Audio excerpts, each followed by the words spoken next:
Alright everybody, I hope you're doing well. Today's video is going to be a quick one. It's just a rundown. Alright everybody, I hope you're doing well. Today's video is just going to be a quick rundown on this DMR build that I put together. This is based off a 16-inch Mars L CQB MLC, which is the base rifle. I've added a suppressor and an optics setup. I'm going to talk about that now. So the Mars L has a bunch of fancy features, but most notably has a full ambi lower, and the upper receiver is monolithic with a quick change barrel system. Has a fancy angled gas block with a chrome line, cryogenically treated barrel. Really tough barrels, really tough uppers. It has a enhanced bolt carrier, which is a really tough bolt carrier, and it shoots really accurately. So full ambi gun, monolithic upper, which means my iron sight backups can be reliable and repeatable without any shift from twisting or any kind of warping or anything like that. And having that quick change system is really cool. I went with a Surefire suppressor setup. This is the RC3. It's an excellent suppressor, and on this gun, it really tames a little bit of that recoil. It doesn't recoil that much. It's a combat gas gun, but the little recoil that I had before, this kind of eats it up.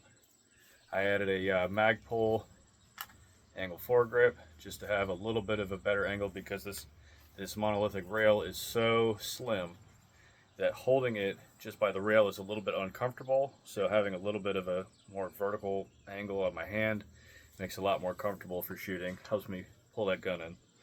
I used Knight's Armament backup iron sights, which I think are the best backup iron sights you can get.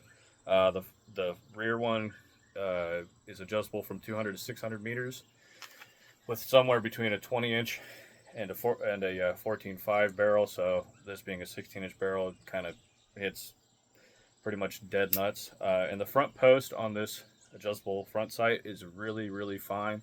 So it allows me to have very precise shots even with iron sights.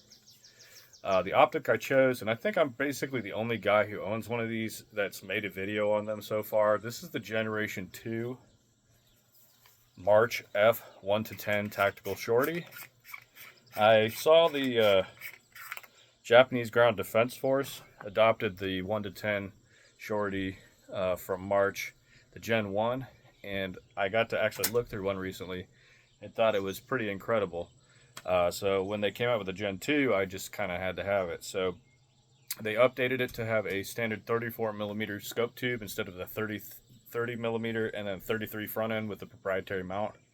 This is all 34mm, which allows me to mount AUS mounts with the ROF 90 degree for my P2 for night vision. The turrets are also now locking. So instead of having just adjustable turrets that I can just bump into and kind of ruin my zero, I can unlock them and lock them and keep them safe if I'm running around or doing any kind of goofiness. It has 6 red dot settings, which are all daylight bright, and it has infinite parallax adjustment, and the magnification is 1-10. And normally that would be kind of a red flag. But honestly, they've executed it so well that even the tiny amount of fisheye that you get on 1X, I'd say this is 90% flat on 1X and just a tiny bit of fisheye. Not anything bad. Even when you're tracking around, it doesn't really affect kind of what you're looking at. I can make fast shots at close range with this on 1X. Where it really shines is in the upper magnification. So this is a dual focal plane optic. Before I get into the kind of the reticle, it also has a focusing lens adjustment for your eye. So all you do is when you get it, you aim it up to the sky, you unlock this ring, you focus your reticle till it's crystal clear, and then you lock it in place, and it's good to go. It'll stay clear forever. So yeah, this is a 1-10. Once you get up into about 5 power magnification, it goes from a second focal plane into a first focal plane. The actual little first focal plane pushes through the center, and it has your ballistic Christmas tree and all that. It gives you all your holds and stuff, and it's pretty spectacular. The image quality is amazing. The glass is some of the best I've ever seen. The eye box is unbelievable. The eye relief is great. Even on 10 power, the eye box is super forgiving. It's much better than like the 1 to 10 Razor. I would say at 8 power, it's more forgiving and usable than the Attacker or the NX8 from Night Force. It's just that good.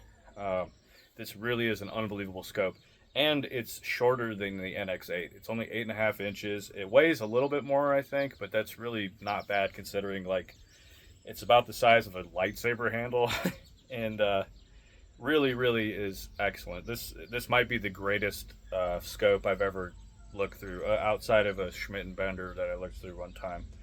The performance of this is only really rivaled by like a Callus K18i, but I think this is a more rugged optic. It's shorter and fatter. The magnification and glass clarity are so good. There's a graveyard that's a quarter-mile away from me where I'm looking right now, and I can read one of the headstones with this scope on 10x very clearly. It's pretty impressive. There's not a lot of information about the March F 1 to 10 tactical shorties, either the Gen 1 or this one, the Gen 2, and I was just so intrigued by it. I had to get my hands on one because the Gen 1 performed so amazingly for me when they updated it so I could mount it with standard mounting. I'm just super happy with it. I just had to get it. So here's your red dot turn on here, and I mounted a tall ROF 90 degree for the Acro P2 for night vision. The only downside to this scope is that the turrets are extremely huge. They put these weatherproofed adjustable turrets on there, and they're pretty tall. The only thing I would ding this scope on is having those big tall turrets. It makes mounting the red dot even higher, but even still, with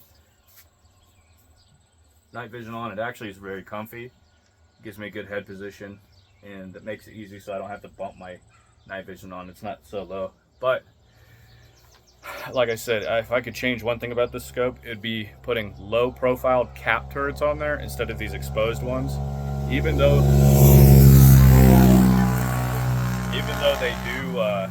they do lock, which is nice to have them lock, they're still so big that they stick out, and they kind of, they don't really get in the way of anything, but they're just so big. Mounting that backup dot is kind of a tall order, let's say.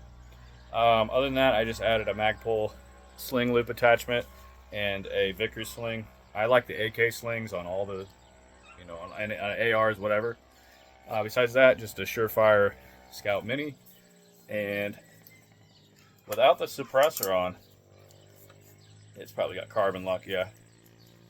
But without the suppressor on, it's a super handy gun. Super lightweight, very accurate. With the suppressor on, it just puts a little bit more gravitas out the front and makes recoil that much less. So that's just kind of a quick video on this lightweight DMR setup. LMT makes super accurate barrels, and this one's no exception. I chose the CQB MLC specifically for the shortened handguard so I could lighten it up out the front for this specific setup with this suppressor. I'll be doing a different build with an LMT, and I have a Knights QDC MCQ that I put on a layaway. So I'll be getting that, and I'll run it on a full-length rail Marzell with this shortened suppressor. The suppressor will only be about this long instead of this long. So that's this build. Shoots supremely accurately, and like I said, this scope is immaculate. It's unbelievable. They really did a great job with it.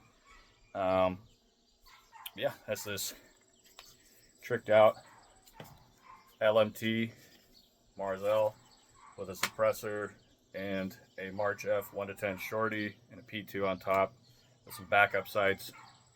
Everything you need, nothing you don't. Great head positioning, great ergonomics, left or right-handed, you name it. Night vision, daytime, whatever. Thanks for watching.